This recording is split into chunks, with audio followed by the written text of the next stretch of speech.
With the exception, perhaps, of John Newton's hymn Amazing Grace, it is doubtful that any hymn is more widely known and loved than Martin Luther's Ein feste Burg ist unser Gott, A Mighty Fortress is Our God, in its most common English translation.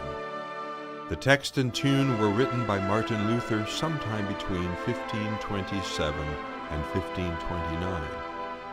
Heinrich Heine, the famous German Romantic poet of the early 19th century, made the following comments regarding the hymn in a periodical of the time.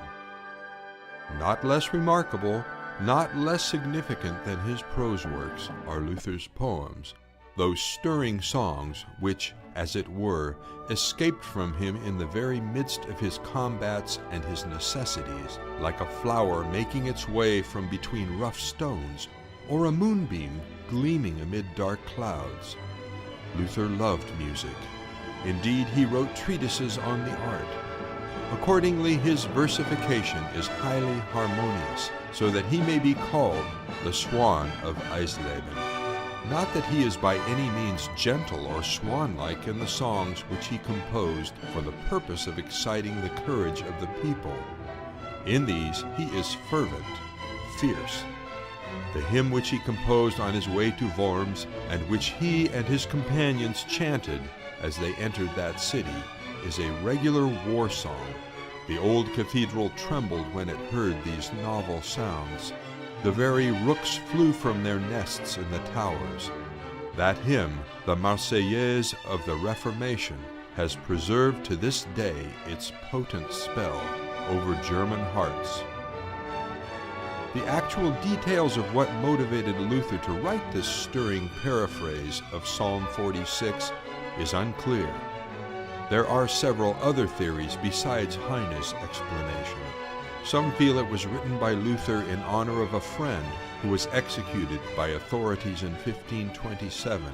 Others feel it was written to commemorate either the Lutheran princes laying their lives on the line as they lodged their protest before Emperor Charles V at the Diet of Speyer in 1529, or as they were adopting the Augsburg Confession in 1530.